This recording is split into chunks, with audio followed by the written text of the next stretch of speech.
Halo, assalamualaikum teman-teman. Dalam video ini saya akan share materi tentang Business Model Canvas atau BMC untuk mata kuliah kewirausahaan. Selamat menonton, semoga bermanfaat ya. Perkenalkan teman-teman, nama saya Devi Nur Fatona, NIM 2111140063 dari Program Studi Perbankan Syariah Universitas Islam Negeri Fatmawati Soekarno Bengkulu. Baiklah, pertama saya akan menjelaskan tentang definisi Business Model Canvas.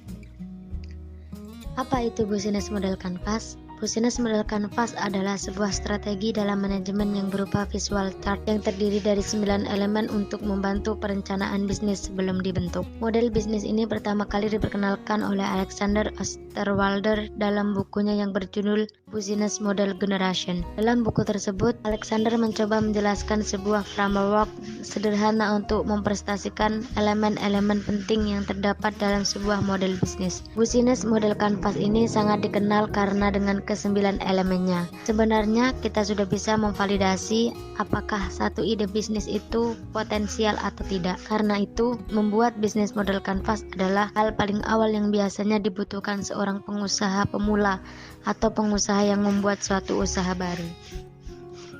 Oke teman-teman, selanjutnya saya akan menjelaskan uraian dari 9 elemen BMC. Berikut ini uraian dari 9 BMC. 1. Customer Segment adalah penggolongan orang-orang yang mungkin tertarik dengan value proposition bisnis kita.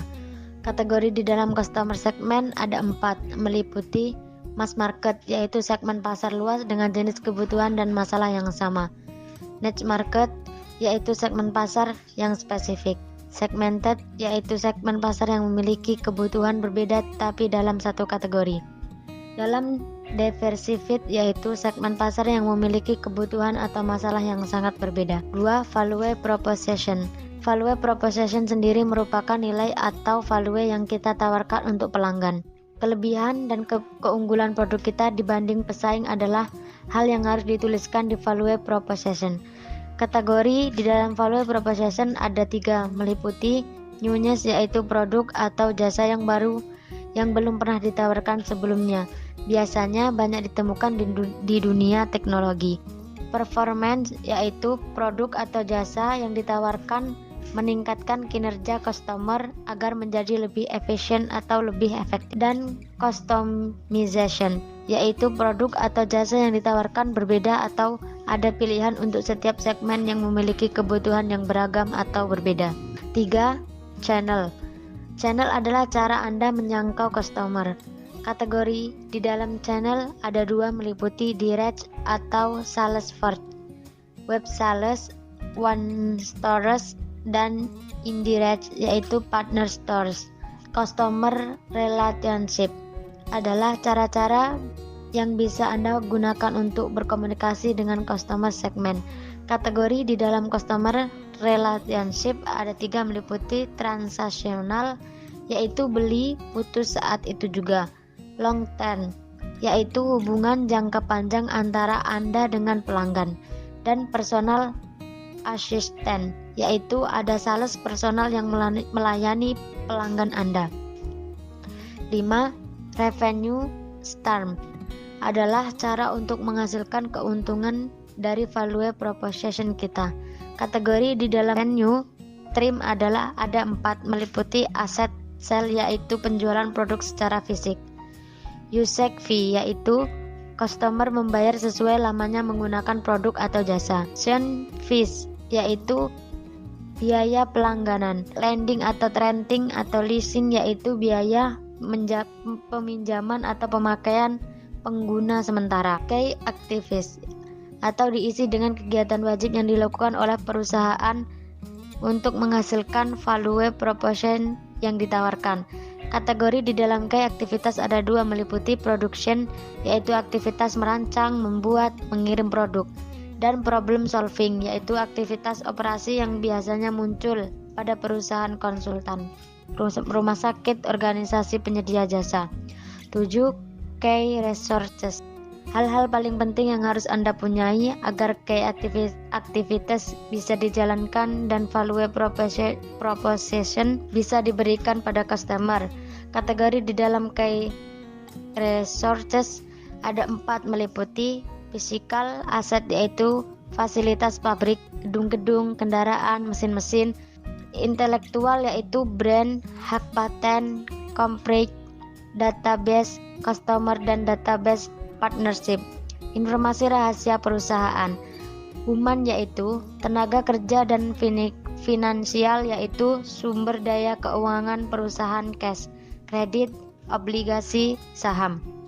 8. Key partners adalah pihak-pihak yang bisa Anda ajak kerjasama. Kategori di dalam key partner ada 4 meliputi strategi alliance between non-competitors yaitu kerjasama dengan perusahaan yang tidak sejenis, competition yaitu kerjasama dengan perusahaan kompetitor, joint venture to develop new business yaitu kerjasama untuk membentuk usaha baru, dan buyer-supplier relationship yaitu hubungan hanya sebagai pembeli dan penjual biasanya terjadi pada motif optimization and economy of scale.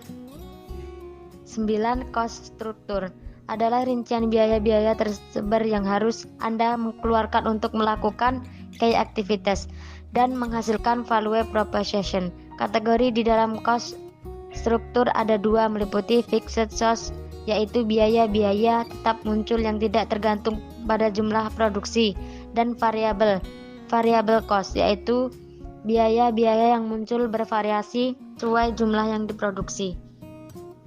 Topik utama bisnis yang saya ambil dalam kegiatan kewirausahaan ini yaitu bisnis kuliner.